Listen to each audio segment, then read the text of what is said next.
Welcome to TradeTheMBI.com. This is John. This report is for the 16th.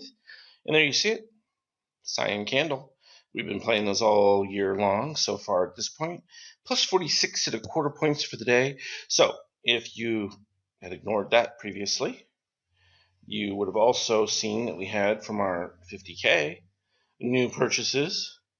What was that, 24 and so on. And then we also had, previous to all of this, the Iron Hawk. So, gee, if you had any question about where to buy, what the ATR target was, you're just not paying attention, because that's about as clear as it can get.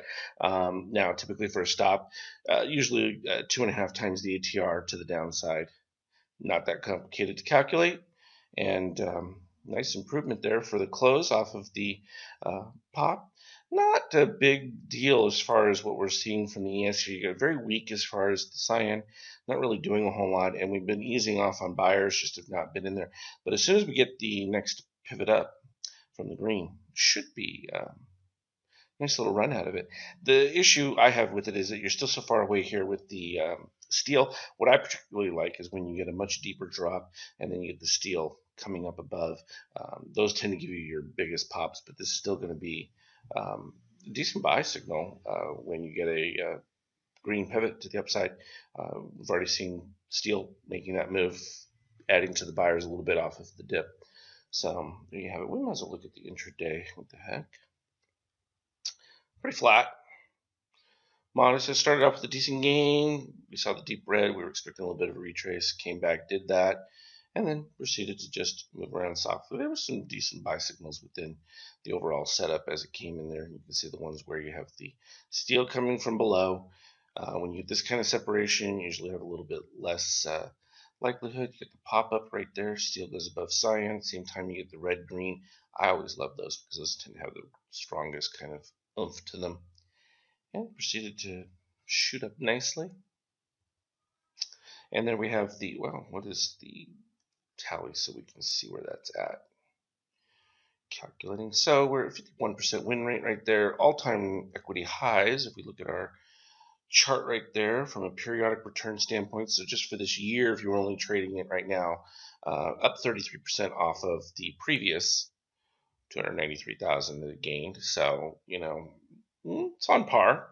It's a total of 64 trades, only 46% win rate on them, but profit factor just slightly below the overall 2.19, so around 1.77. But I mean, you really can't complain about that. Well, you can complain. I don't know what good it would do you. And they're up modestly. Numbers speak for themselves. We can talk about this for, as ad nauseum for what, over a year, since the little previous February. So that's where that is with the market. When we look at the NQ, it's going to need to see a little bit pivot. It's a little bit weaker, which is why it kind of finished a little bit more flat.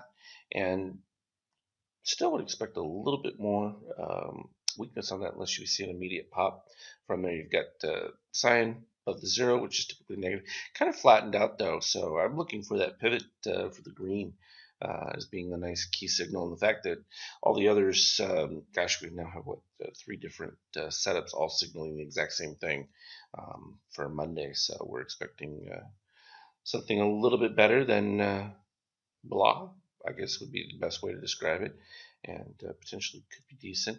And that's going to depend on, potentially whether or not some of these international issues resolve themselves. But you can see that obviously there was some panic associated with that. If things stabilize, you probably will see the improvement. Kind of irrelevant. The euro, we've seen the weakness from here, retested its lows. Looks like it's about to create a new buy, but the reality is with this separation, we would be drawing one of these from right here and making our little rectangle. And you're seeing that there's no real narrowing of that range, so not expecting much from the euro there.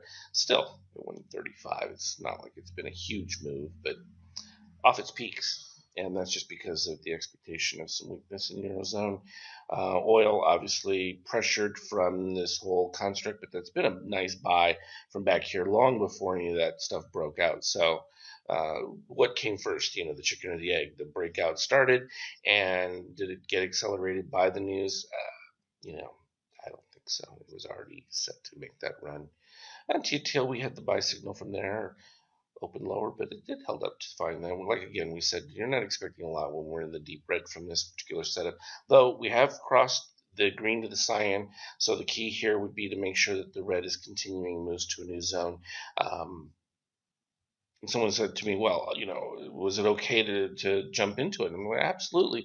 You just have to be cautious, because at this particular point, if you had a failure here and didn't get the green moving across, then you would have the return coming back. It was the same story with gold.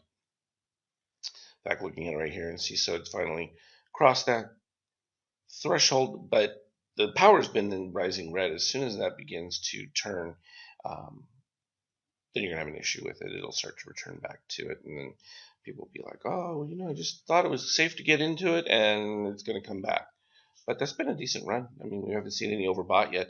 What I typically look for is these moves where you get like an immediate red, particularly coming off the deep red, that's going to roll. So this could move just a little bit more still, because about to break into a new zone with the red. Green's above, so all those things are good. Again, that's the fear trade. So again, it'll be interesting, because if the fear element changes on it, you would get the reversal going back down as they flock back into equities. And that's just going to be the rotation that you'll see. I mean, everyone's looking for something to grasp a hold of, to be afraid of. X breaking away to the south side again. That's not going to be pretty. Only nice thing on X there was that rising red is still got a little bit of a benefit to it. And here we just keep extending that for CLF. We'll put in a little red dot. 1489 is that upside fractal target. Be interesting, because you're going to need to see the green get above this previous pivot here for that to have any juice whatsoever to it. For now, doesn't look all that thrilling. AIG, that safety zone, doing what it's supposed to do. You've got enough of a weak run there that now I would be beginning to see look for a green pivot back up. The fact that you make it a higher cyan pivot means we may still see a little bit flat crosswise, but we do have that upside fractal, so the opportunity of taking some weakness with a target up at 55.50, not a bad way to look at it. This was something we talked about just a few days back here, when the first time in a long while, going back on the WOT chart, the steel dipped below the green. For the first time in a while, I said I thought that would become attractive. Boom, we turned around with the steel moving back above red at that particular point.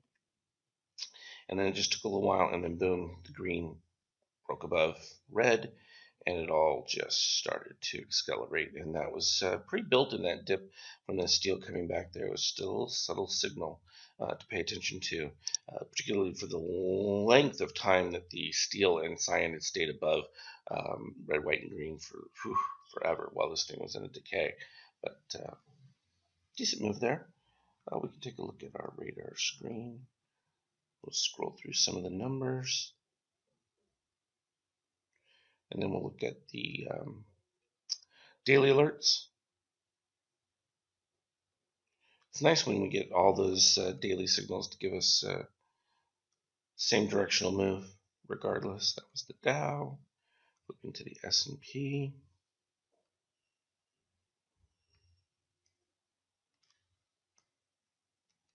And we'll move over to the NASDAQ.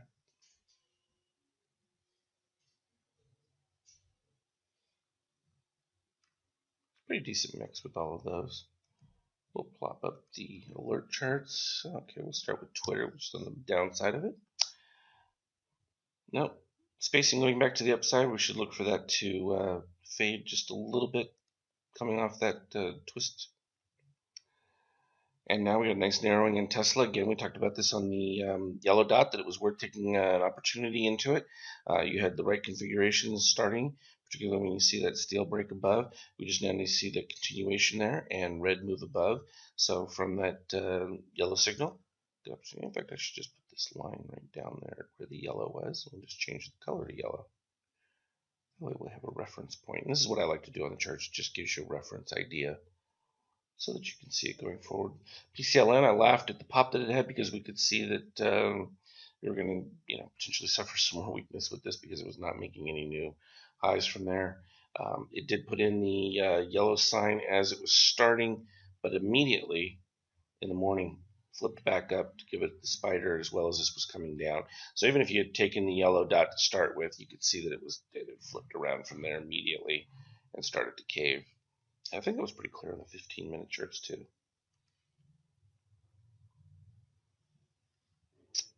Netflix, we hadn't had any objection with it this deep in there. Nothing to even say about it. It's just been all good. Google had a decent buy from a little bit ago, and then it kind of rolled over.